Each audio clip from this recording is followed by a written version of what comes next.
We are anonymous. We are the watchers. We are the ones who analyze what others deny. We investigate the hidden front lines of modern warfare, where organized crime intelligence networks and state corruption intersect. And today we take you deep into the quiet farmlands of Idaho. What happened there was not just a police raid. It was a revelation, a blueprint of how transnational criminal syndicates embed themselves inside ordinary American life, hiding their networks in plain sight. This is the story of the LeakOps horse arena, a story that begins with a racetrack and ends with the dismantling of a global laundering machine. It started quietly, as these stories always do. In the rural town of Wilder, Idaho, surrounded by endless cornfields and cattle ranches, stood what looked like a modest horse arena. Families called it LeakOps, or as some locals pronounced it, La Catedral, the cathedral of horses. Every weekend, people gathered to watch unsanctioned races. Horses thundered down the dirt track.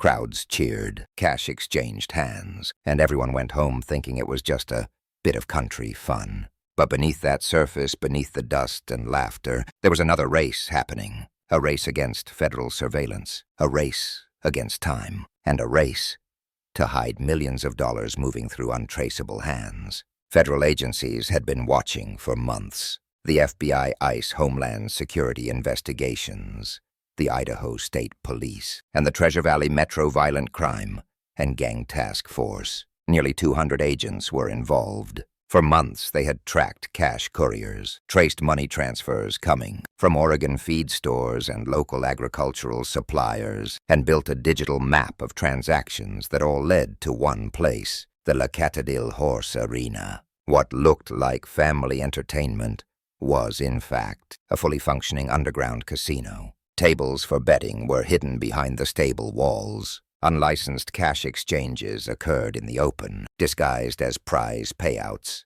Cartel-linked individuals were seen handing envelopes near trailers marked for horse transport. To anyone outside, it looked harmless. To federal analysts, it was a red flag, a perfect example of how organized crime uses rural camouflage to avoid detection. By early summer, the evidence was overwhelming. Agents had infiltrated multiple weekend events undercover. They documented unregistered betting booths, runners delivering envelopes of cash to cartel associates, and even firearms being traded near the stables. The Department of Homeland Security confirmed that profits from the operation were being laundered through local small businesses, farm equipment suppliers, grain merchants, even small restaurants, and then funneled across the border into criminal networks operating in northern Mexico. By August, the case was ready. A federal search warrant was authorized in Boise after months of surveillance. The operation had to be executed during peak activity to maximize evidence recovery. That meant one thing: strike when the crowd was largest. At exactly 9 a.m. on a Sunday morning, the raid began. Over 400 spectators were present for what they thought was another race. Horses were lined up, the crowd buzzing, the betting slips circulating. Then everything changed. Black SUVs blocked the roads. Helicopters circled overhead. Tactical units moved in silently, and within seconds the arena was surrounded. FBI agents stormed the bleachers. ICE and DHS personnel formed perimeters and sealed every exit. Homeland Security investigations deployed mobile scanners and ID stations. Every person, present, gambler, spectator, vendor, or worker, was stopped and processed. Witnesses described the scene as surreal. Panic in the crowd, horses rearing, cash fluttering in the wind. Officers moved through the stands, detaining dozens for questioning. By the time the sun rose high over Canyon County, the LeakOps operation was over. Idaho's quiet agricultural heartland had become the latest front in the federal war on organized crime. Agents worked quickly to secure the site. Animal control units led the horses to safety, while detectives cataloged everything: boxes of cash, betting ledgers, coded notebooks, and computer hard drives hidden under hay bales. Within hours, the entire property was mapped, scanned, and sealed. Federal technicians began downloading data from seized cell phones and security cameras, amassing over 5 terabytes of digital evidence. It was one of the cleanest and most coordinated multi-agency operations in Idaho's history. By afternoon, the United States Attorney's Office in Boise confirmed federal charges against 5 key suspects. Their names were made public. Ivan Tells, 37, of Wilder; Samuel Bezzarano, 37, and Diana Ferrado, 39, both from Nyssa, Oregon; and Alejandro Estrada, 56, of Buell, Idaho. A 5th suspect was arrested a day later in connection to the same network. Federal prosecutors revealed that 2 were lawful permanent residents, while the others were undocumented nationals with prior criminal and immigration histories. All faced multiple felony counts, operating an illegal gambling business, conspiracy, unlicensed, wagering, and money laundering. Each charge carried a potential penalty of up to 20 years in federal prison. The evidence seized included over $180,000 in cash, ledger books, matching narcotics transactions, and a handgun registered to a known cartel intermediary in Arizona. But this case was not just about gambling. As investigators dug deeper, they uncovered a web connecting the LeakOps arena to a broader transnational network. Agents linked the operation to drug trafficking, arms smuggling, and human labor exploitation. The same people who handled racehorses were also transporting narcotics. The same vans carrying betting slips were moving undocumented workers. It was a hybrid criminal ecosystem, one that blurred the line between entertainment and organized crime. Homeland Security later confirmed that 105 undocumented nationals had been detained at the event. None were minors. Each was processed under federal law, fingerprinted, medically screened, and transported to temporary holding centers in Utah, Rigby, and Burley.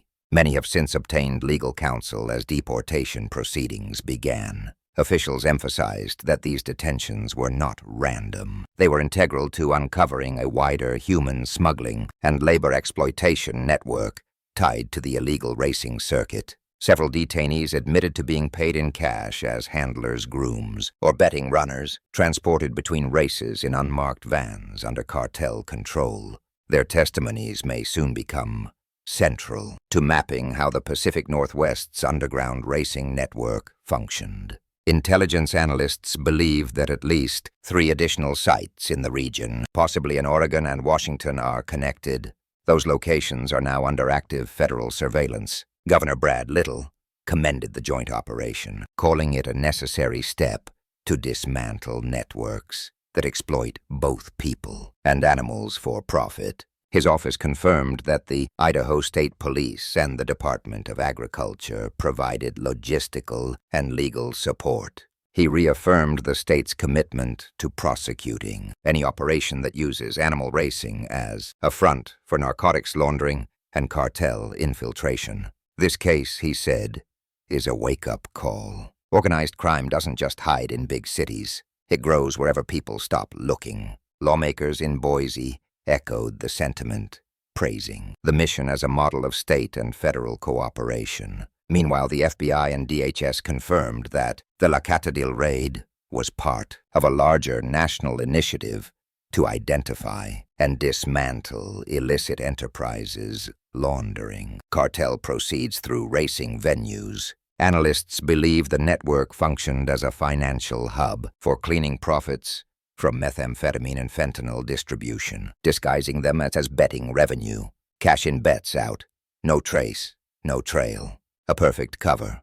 Culturally insulated, almost invisible to regulators. As one DHS analyst put it, it was cash-based, family-oriented, and protected by rural distance. That makes it a fortress for laundering money. In total, agents collected more than 5 terabytes of data, including surveillance footage, betting transactions, and encrypted communications. Federal prosecutors say this digital evidence could form the backbone of future racketeering indictments under the RICO Act, targeting not only local operators but financiers abroad. A senior Homeland Security official described the raid as a precision strike. He said it was not just about shutting down gambling. It was about exposing how organized crime uses small-town America as the front line for international money laundering. Wilder, he said, is not the end of this story. It's the beginning of a national counteroffensive. After the raid, residents gathered outside the sealed arena gates, anxious and confused.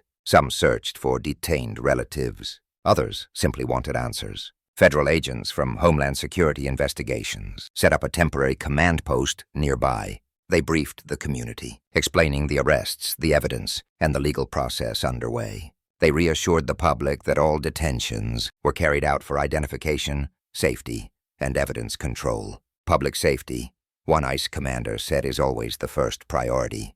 When you have hundreds of civilians mixed up with suspects at an active illegal gambling event, you must account for every individual. Emergency services provided crowd control and medical care to those suffering stress or dehydration. Animal welfare teams transported all horses from the site to safe veterinary facilities. By nightfall, the arena that once echoed with cheers was silent. Federal crime scene tape fluttered in the wind, a quiet symbol of the battle between law and shadow economies. Community leaders later admitted the raid had shaken the town's sense of security. For months, locals had noticed unmarked vans, early morning activity, and sudden spikes in weekend traffic. But few suspected that international organized crime was operating right in their backyard.